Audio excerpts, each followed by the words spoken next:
You're listening to the Today's Eden podcast, episode 47. This is where the struggles are real, the callings are heavy, the kids are sticky. We come together because it takes a village, and this is your tribe.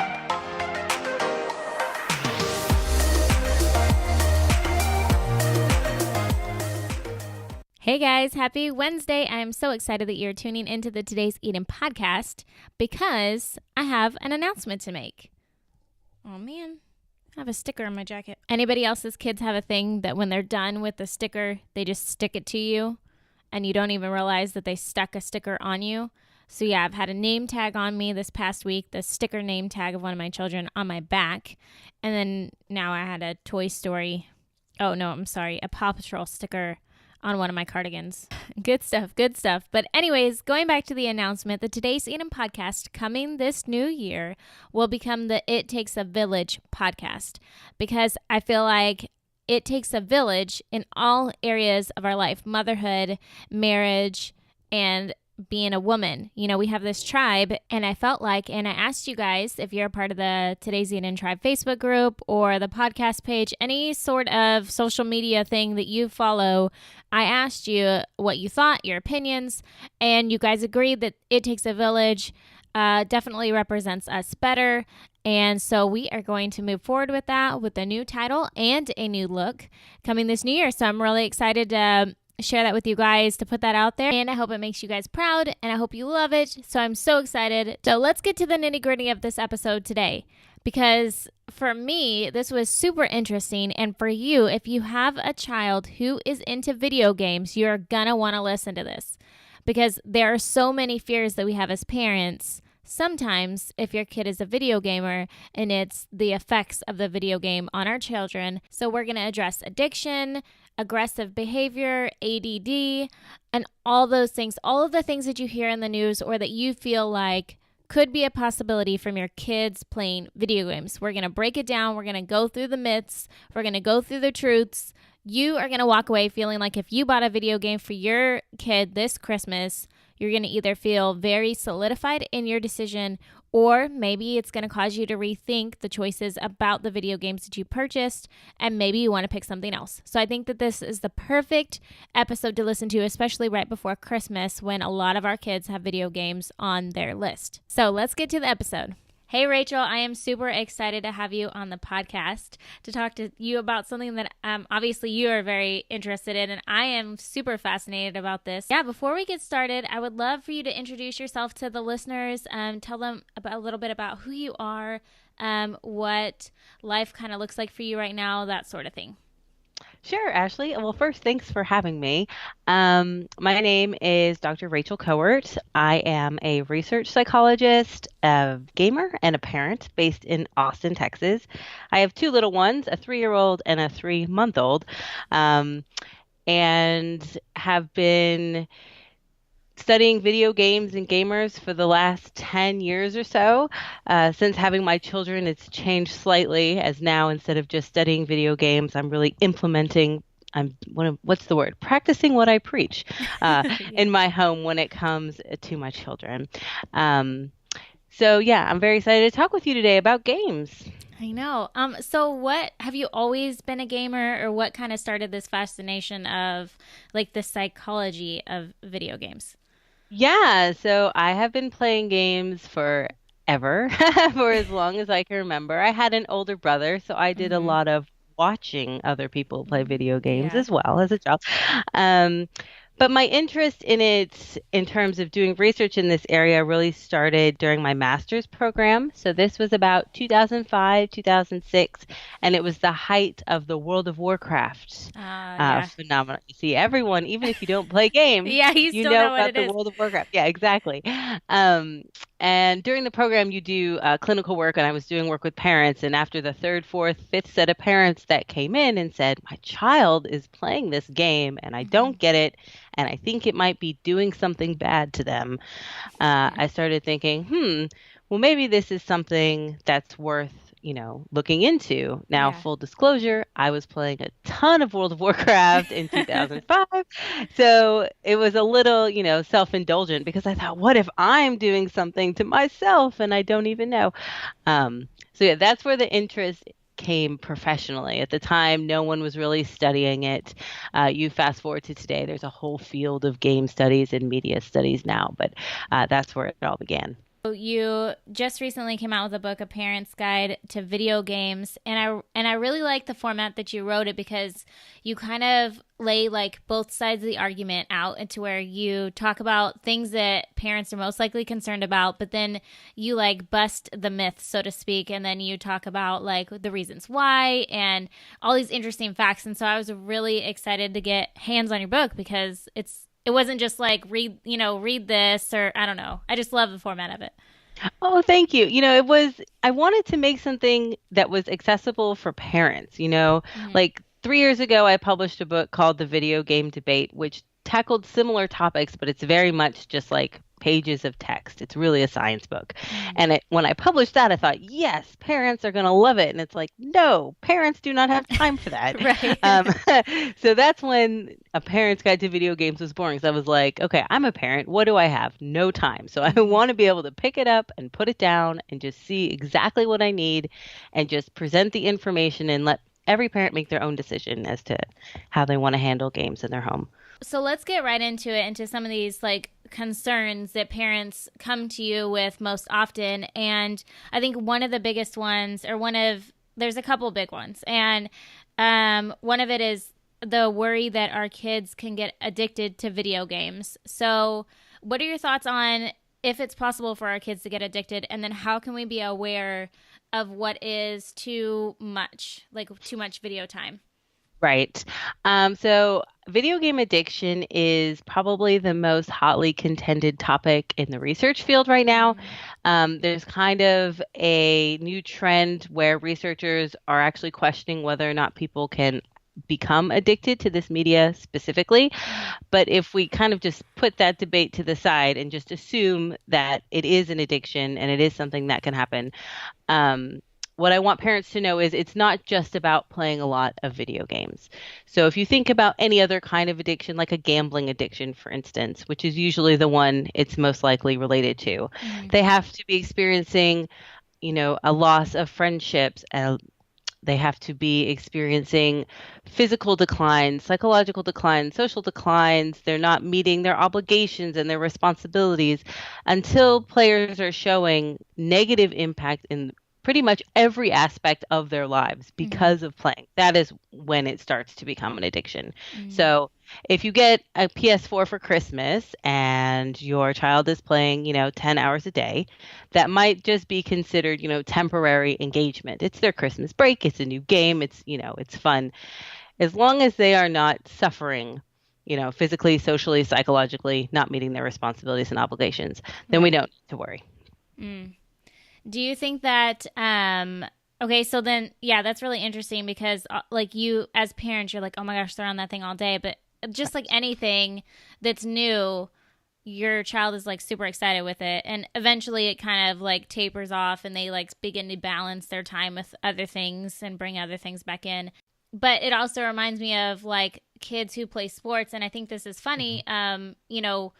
Like we wouldn't question how much a kid who loves playing baseball or whatever, if he spent 10 hours a day, that would be like painful probably, but like, like, but I mean, you wouldn't question it, but it's so to me, it's like kind of funny because like we wouldn't question, that, but we're questioning this. And like for some kids, baseball isn't a thing. It's video games that they love. And, yeah, so I just think that that's interesting.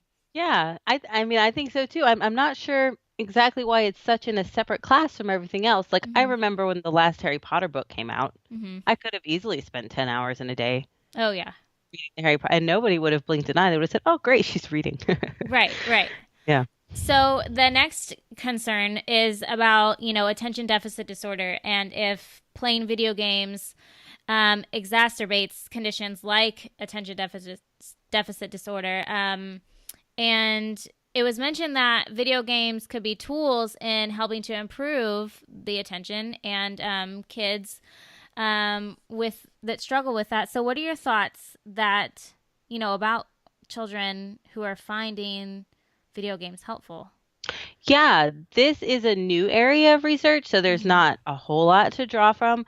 But the concern is that because video games are fast paced and children who have ADD or ADHD already have a hard time concentrating. Mm-hmm. So maybe the fast paced nature of games is exacerbating. Mm-hmm. But really, what researchers are finding is it actually helps to stimulate them and hold their attention. And over time, by using these video games as tools of attention retainers, so to say, they Mm-hmm. can then take those skills in other aspects of their lives. Now, in terms of it being part of a treatment plan, we're not quite there yet. I think there's a lot of research that's happening like right now today, Yeah. looking at this and figuring out like, okay, are video games able to be tools to help train attention? And we already see video games as being tools to help train a wide variety of other cognitive skills, like visual spatial learning or multitasking and hand-eye coordination. So it seems reasonable to assume that this is something that they will find. But we need to give it a couple more years, and then I'm sure all that research will all come out at once. Yeah, yeah. Because when I think about it, I think that for me as a parent, like, or when I think about it, and I'm, not a professional, I'm not studying this, so just what comes to mind is that it could be helpful in the moment, but then my concern would be like, what happens when they, walk away from the video game? I know what you're saying. Like the it needs to cross over in other contexts. Mm-hmm. And of course, we're not sure exactly if that is going to happen, but I can mention there's some other research that's looked at leadership skills. So in games like World of Warcraft, where people have to lead groups of, Mm-hmm. 5 or 10 or whatever on an organized mission in the game, Yeah. those skills have shown to transfer in other Mm-hmm. contexts. At school or at work directly. So much so that there's even a few op-eds. I saw one on like Forbes.com about how you should mention it in your interview that you lead groups online because those skills have been shown to be transferable. So Wow.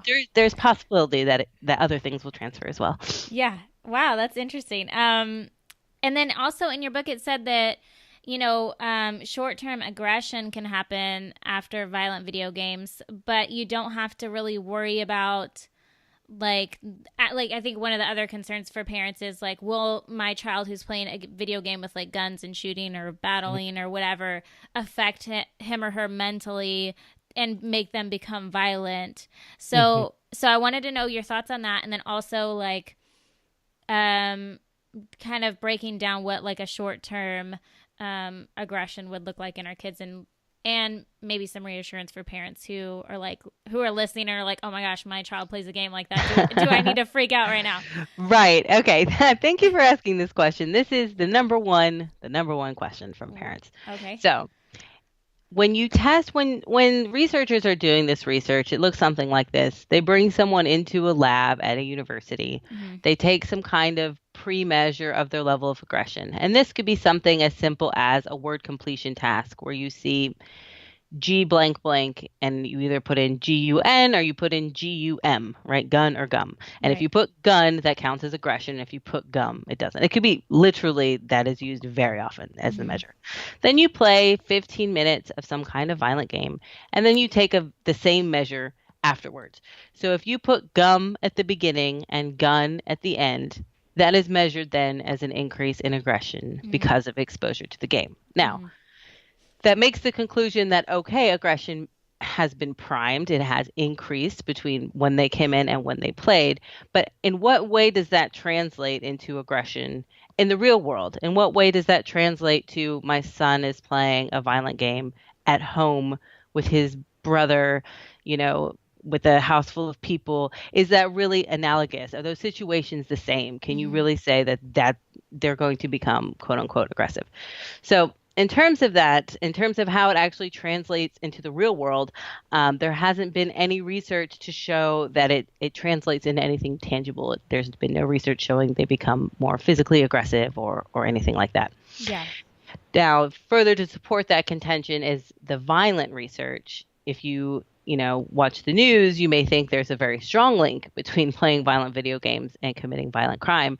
But in the research, there is absolutely zero link. And I know Mm-hmm. that's surprising Mm-hmm. because we hear it so often and all Yeah. the time. And there have been literally thousands of studies, and not a single one has shown a direct link between any sort of violent real world behavior and playing violent video games directly.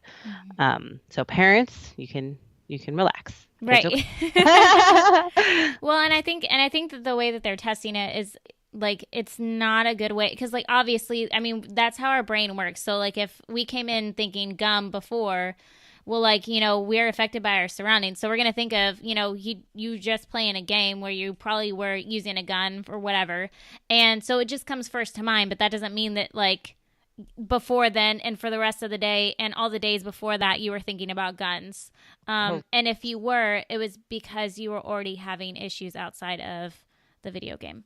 Yeah, and if parents would like some further reassurance, in the book, in the aggression chapter, there's a nice little chart that shows over the last 20 years, the consumption of violent video games has increased exponentially, Mm-hmm. whereas at the same time, crime among youth, so among teenagers, has declined. Yeah. Now, if they were directly related, you would expect them, first of all, to both go up, and you would expect them among youths to be exceptionally strong because they're thought to be more influenced by the media and they have more time to play these games. Yeah. But we see the exact opposite. So it's very unlikely they're directly related. Mm-hmm.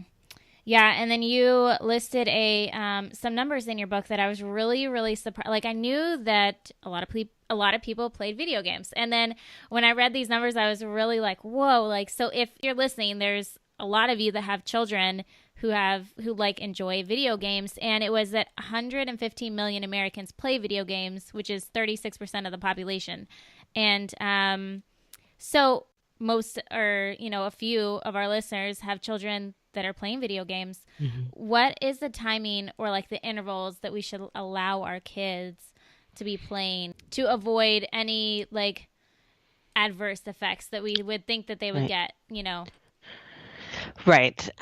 There's no magic number. I'm sorry. So every kid is different. The advice I usually give to parents is kind of the old adage, everything in moderation. Yeah. It should be something, or not should be, it can be something that your children enjoy in their leisure time, but it shouldn't be the only thing that they enjoy. And also, if they're playing with others, there's some new research that came out of Johns Hopkins just this year about children, or I think it was adolescents who play with their friends either online or in the same room together. That social aspect of playing together mitigates a lot of what you would call the negative effects that can come from playing games. So it should just be one of many things that they do. Yeah. Do you think that now that there's iPads and Kindles and all that stuff, do you think that the games that you can find on those are typically better for our younger children than those that we could find on a PlayStation or Xbox? I think it's easier for them to play. Mm. My daughter is 3 and she definitely plays like all the Daniel Tiger games and things Right. on the iPad. Yeah. Um, but we also have Ratchet and Clank on the PlayStation, and it's funny because that's a very kid-friendly game and she's really interested in it, but she she has a hard time. I mean, it's got 2 joysticks, it's got Yeah. like 8 buttons. She has a very hard time like figuring out how not to run into a wall. Um, so I think that it's easier in terms of just the ability for them to play it, just to be able to touch the screen and yeah. Yeah, for sure. What kind of games, or so you named a couple, but what kind of other games do you let your kids play? I stick to the educational games. So there's a Yeah. game called Endless Learning Academy, which if you have a child that is a toddler age, that game is amazing. It's really fun. It teaches numbers and words and letters and shapes, all kinds of things. That's a really good one. But not too many. It's really, I feel like games at this age, at least the age of my daughter, should have a purpose. They should be teaching her how to spell, or they should be teaching her, Yeah. you know, numbers and Yeah. math. No, Yeah. I totally agree. I just uploaded a new game on the iPad for my son who's 4, and like I feel so sneaky because I'm like, ha ha ha, he's gonna be learning. Like I'm teaching you how to read, and you think you're having fun. No, Um, but games are great for that, though. That's the thing, it always gets pushed to the wayside. It's always, oh, games and violence. It's like games are fabulous learning tools. Yeah, so that's what I definitely wanted to cover also, so we didn't seem like we were focusing on, on all the negatives and all the things that we worry about. But so let's talk about some of the positives. And as a mother and a researcher from experience, were there some things that surprised you, like that you get that are beneficial from playing video games that you found? Yeah, the more I look into the research in that area and think about like my own experiences with games, the more surprised I am at how much unintentional learning happens. And there's a whole chapter in the book called Unintentional Learning. And it was really a light bulb moment when I thought, I learned about the wonders of the world by playing Civilization when I was a kid. And you don't even realize that you're learning Hmm. these things. You're just playing a game and having fun. So I think that was probably most surprising to me is that games that are not designed to teach you things can still teach you a whole host of things. So if you have teenagers and they're not playing the alphabet games anymore, they are still learning problem solving, multitasking, creative thinking. They're learning how to solve problems creatively, leadership skills, as I mentioned earlier, a whole range of things. Yeah. And also, like you said, how your younger children right now, you're choosing games for them that have a purpose. And I found it really helpful that if, you're a parent and you're concerned about what your child is intaking as terms of video gaming, you in your book put like the age ratings and the content description. So I kind of feel like it's for a long time it's on us to monitor the things that they're doing if we're going to be worried about it. So like knowing what the ratings are for content and knowing what that means is a huge play in our part. And so I Of found that that was course. super helpful that you put those in there. Oh, good. Thanks. Yeah. I mean, I'm shocked when I go to the store. I still see it to this day where parents are buying games that are rated, M for mature, 18 and older for kids who look like 8 or 9. Yeah. And I understand if you don't play games, and I feel like maybe a lot of parents are like, I don't know anything about this. This is the game that they want.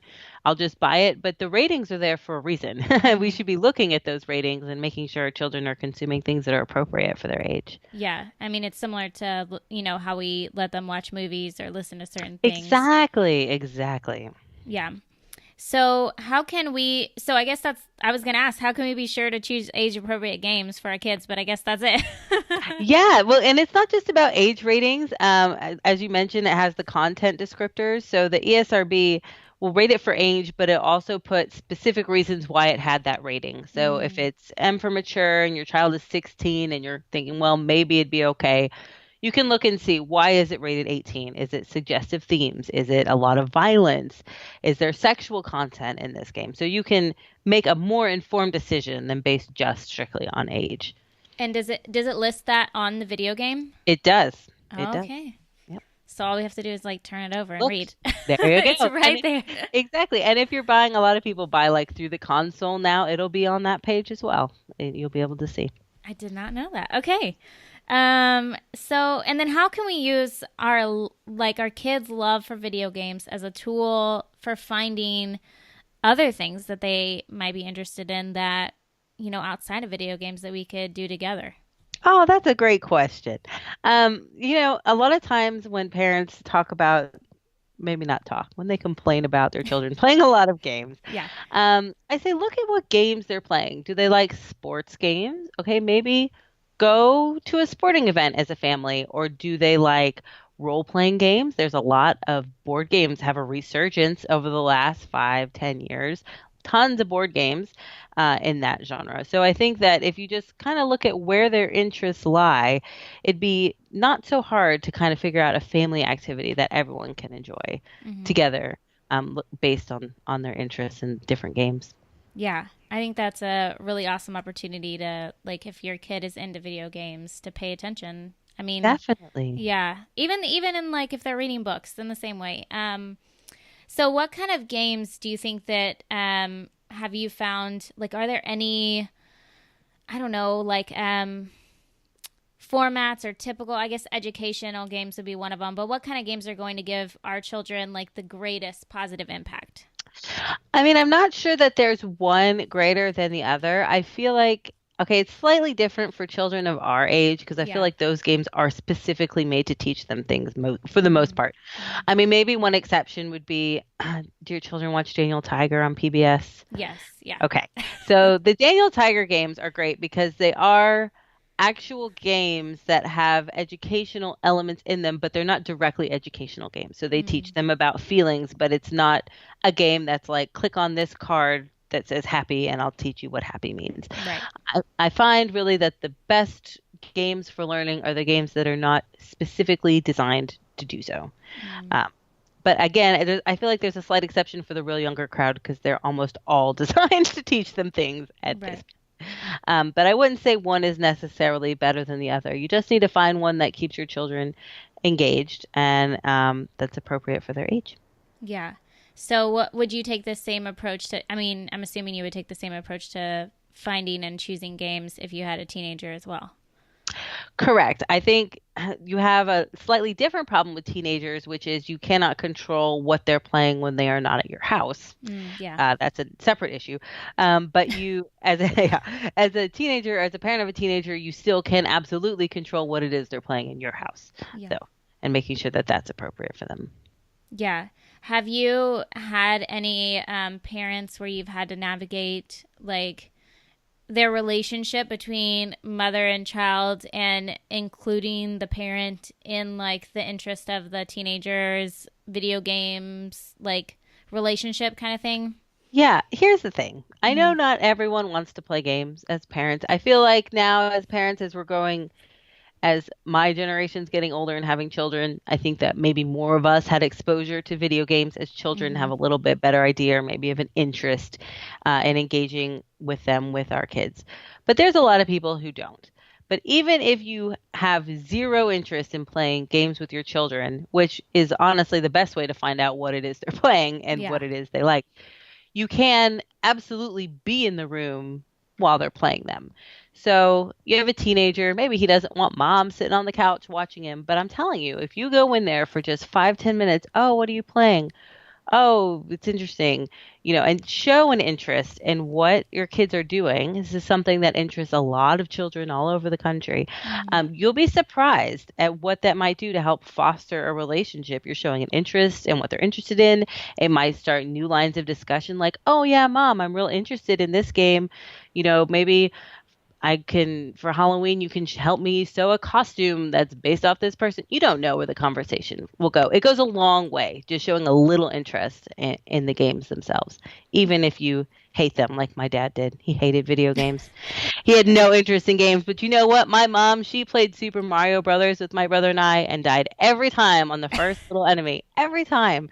But, that memory's still there. Yeah, So it for must sure. have been good for me. I was gonna say most of us could probably tell our kids like back in the day we Yeah. used to play like Sega. You don't even know what that it. You don't even know.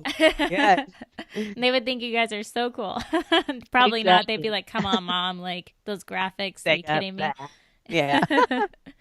And I think that also something I was listening to another podcast as I was getting ready for this interview with you because, like I said, I mean I played video games when I was younger, but as I got older, it just wasn't something that I was like still hung up on, and I just kind of like drifted away from it. And what I had found though is that listening to this other episode was that like sometimes you can see insight into your child and who they admire in the characters in the games, like the heroines. So like maybe you have a shy, timid child, but yet like she is vicariously living through like Laura Croft, or Mm-hmm. something like that, to where you can it just gives you like this amazing insight to your child of either who they want to be, who they admire, or traits that they not necessarily like they think that they don't have themselves, which probably isn't true. They just need to be edified and that they are similar to somebody like a video game character that they might admire. That's a great point. Yeah. Researchers have called video games, quote, emotional self-medication. I may be shy and maybe I feel like I don't have control in my everyday lives, but when I'm Laura Croft, I am awesome and powerful and have control Mm-hmm. in what's going on. That is absolutely a wonderful point. Yeah. So, Yeah. the podcast that it was Tim Ferriss's podcast. I don't know if you heard of him or listened to that podcast. But he interviewed a woman with a PhD named Jane McGonigal. Have you heard of her? Oh, yes. She's written several books. Yes. Yeah. And so she was talking about what I thought was really fascinating was like some of these games actually help people with chemo or like Tetris Yeah. helping with PTSD. And I was really kind of surprised and like blown away by that. Yeah, I'm telling you, the research field is really blowing up. The games in PTSD is a really interesting line of work. There's been some work done in the last couple years with veterans, and they found that veterans who have PTSD, who play what we would call those horrible, horrible, violent video games, um, actually show a reduction in their symptoms from playing these games in terms of the nightmares associated with PTSD. Mm. So, researchers are arguing there's something about having power and control in the video game in a violent situation, then transfers somehow into the feeling of having power and control in their nightmares that may Mm. also be violent and related to the trauma that they suffered. So, it's more than just, learning how to spell and learning what shapes are. Yeah, yeah, and she had mentioned even Tetris as being something to be used for PTSD. I guess if you're just like a normal citizen and you're dealing with some sort of Stress. traumatic situation, and just the studies on that, it was just really interesting, and so I will definitely link that, in the show notes for everybody who either has somebody going through cancer and chemo or PTSD and want to know more of the research behind that. But yeah, I was just really awesome how, because with the culture today, like this is the direction that we're heading. We all have an iPhone. We all have like, games and apps on our iPads. And so as a parent, I find like I can either roll with it and learn how to, Yeah. or, I can pretend like it's awful and ignore it, but then like it's just like all these other apps that the kids can get. Like if you don't kind of keep yourself updated, then you don't know what your kids are into or what they're doing. Yeah, and they're not going anywhere. Games are not going anywhere. They're getting bigger and bigger every year. Like you mentioned, they're on your phones, they're on the smartwatches, they're on Yeah. tablets, they're everywhere. So embracing might be the best strategy here. Yeah. Yeah. So, do you have any sort of schedule in your house for how you allow or like limits or sort of way that you incorporate game playing in your household in like the average day? Yeah, so I think that it's best to think of having games or tablets, or just being able to play on a tablet is a privilege. It's not a right. So it's not something that my daughter has all the time, but if she wants to play games and asks for it, I let her have them. I don't let her play while we're eating. I don't let her play while we're, trying to have a family conversation, or what have you.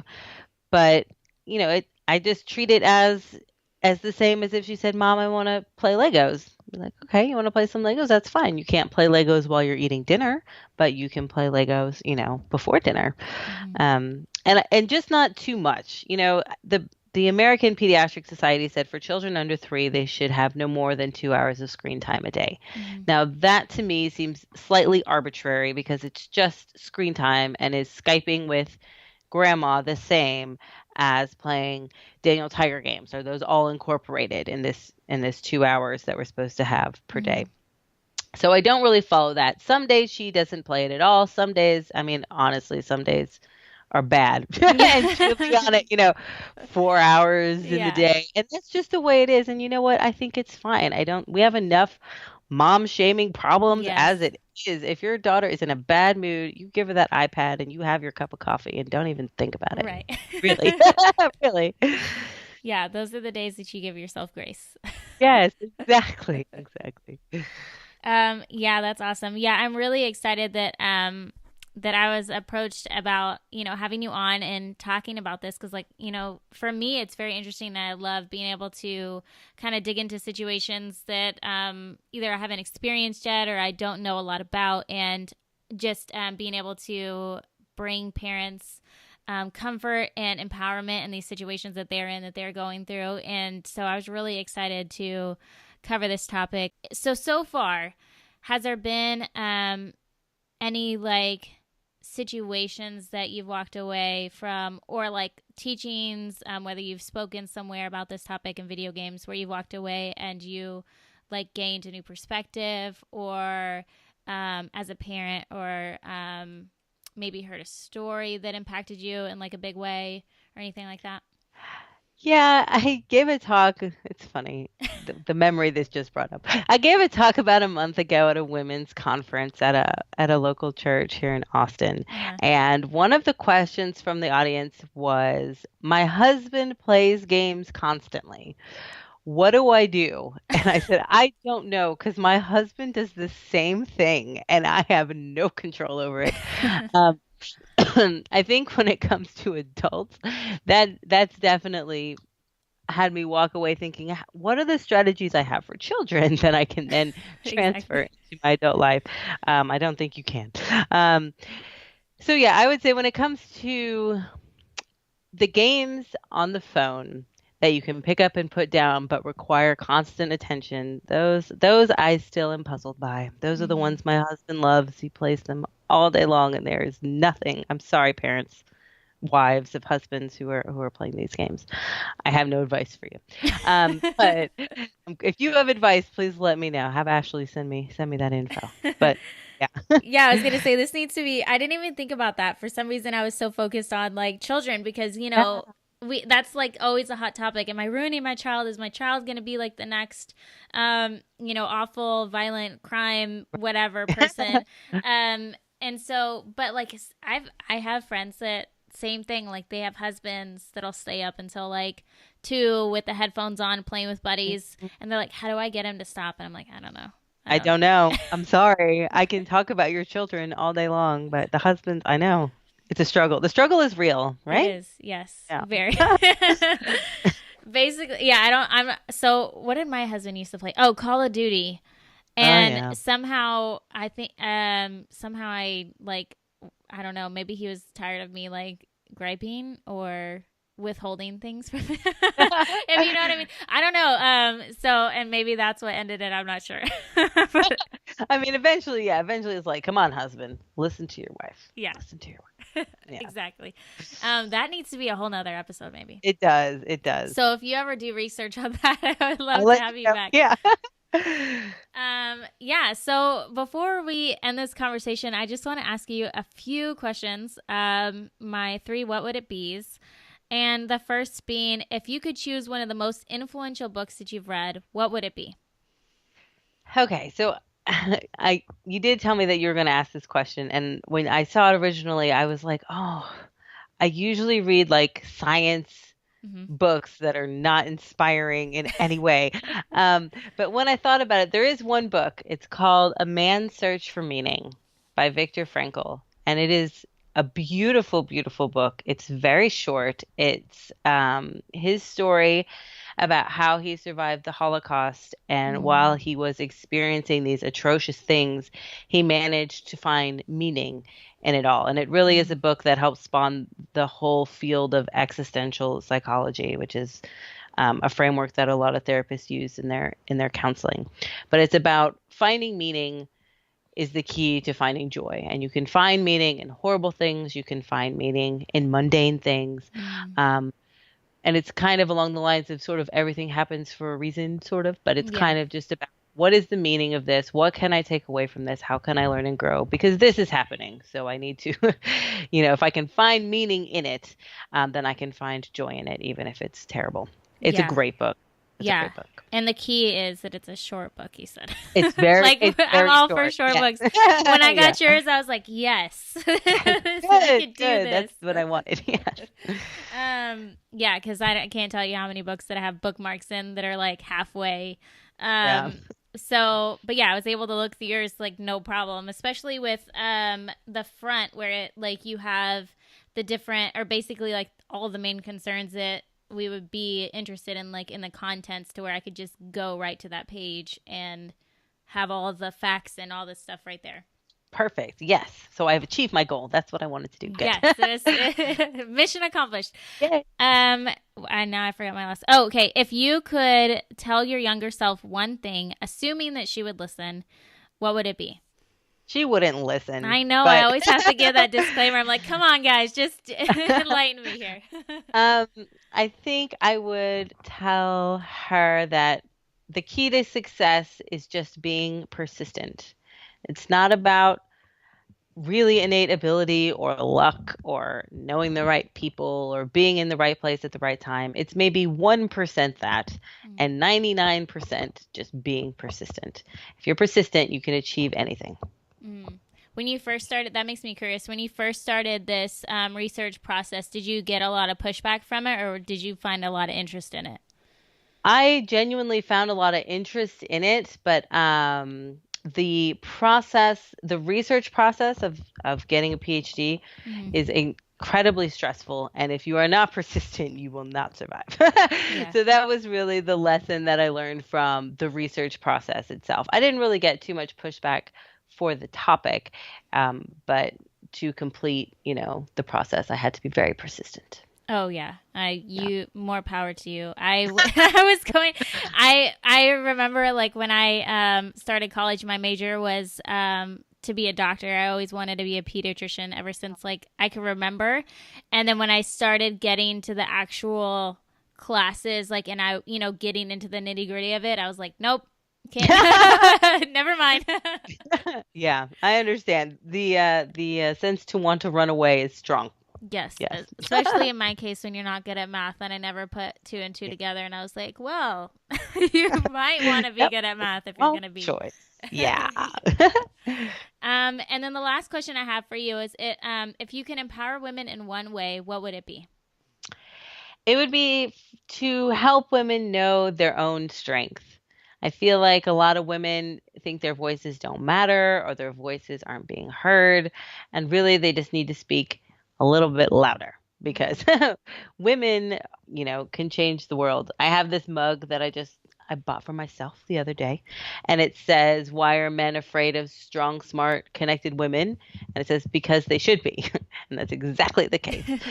Yeah. So we just need to harness our own potential. Mm-hmm. Yep. And yeah, and thank you so much for being on the podcast. I'm really excited to share all this information, especially with Christmas coming out, because you guarantee most of the women listening, I can guarantee, have a child that has on their list a video game. And so, as you guys are going out and shopping for your kiddos, you can now feel a little bit better about it. You can, or at least Yeah, be more educated about it. And then I think for every parent, it's going to be something different. Like you might listen to this and not, and still, be like, well, okay, and um, do your own thing. Like that's what I love is that we each can do our hmm own thing and make our own choices. But the important thing is that it can be like choices that are very mindful and like we're educated about both sides and we can make a very good choice. exactly. The point of the book is for parents to be able to make informed choices. I want Yes. them to feel empowered. I Mm-hmm. didn't slant the book one way, games are great or games are bad. There's good and bad research in all the bad in terms of bad outcomes and in all the aspects of how games may be affecting us physically or socially or psychologically. But parents, to all you parents out there, um, the information in the book is meant to empower you. So you feel empowered in making these decisions. And it's not a question of, I'm not sure my kid likes these games. He wants this game. I guess I'll buy it. But to know what decisions and what choices you're making and what impact that's going to have. Mm-hmm. Definitely. So before we hop off, where can everybody find you, find your book, get more information about what you're doing, all that good stuff? Yeah, you can find more about me. I have a website. It's rkowert.com, rkowert.com. My book is available on Amazon, and all of my links to all of my social network stuff is all on the website if you are social media people. Yep, and I will link it as well. So you guys can definitely find it super easy. And yeah, thank you so much, Rachel, for being on. I'm super glad that I had the opportunity to talk to you. Thanks for having me, Ashley. It was great. Hey guys, I hope you enjoyed that episode and I hope it helped you to have a bigger perspective with a more researched background decision making process in whether or not you want to move forward with video games with your family, or maybe you just decide that it's still not your thing, but you have a new insight, and that is okay too. I think that the great thing about this podcast is that we can honor each other's decisions and we can honor the fact that we don't all have the same journey. We don't all have the same parenting style, and that is what makes this tribe so beautiful is that we're all coming together as different people, different places, different perspectives, and coming together for the good of motherhood, marriage, and all things super, super hard so that way we can do better together. And if you guys are starting the new year off and one of your resolutions is going to be read more, let me just say that I have trouble, and like I mentioned in this episode, reading physical books. I love it, but it just doesn't make sense when I have kids running around and I'm in the car and I'm going. So if you want to read more this new year, I suggest you try to do Audible, because I have found that listening in my earbuds a story is almost just as good as reading it on paper, and you can do it while you're driving, you can do it while you're doing laundry, dishes, walking the dogs, etc. And you can get a 30-day free trial to Audible, which is awesome, if you go to audibletrial.com/todayseden, and that's capital TODAYS capital EDEN, and there you can get your free trial. I promise to never do that again. And the quote I want to leave with you guys today is, I love when the kids tell me they're bored, as if the lady standing in front of a sink full of dirty dishes is where you go to get ideas about how to have a good time.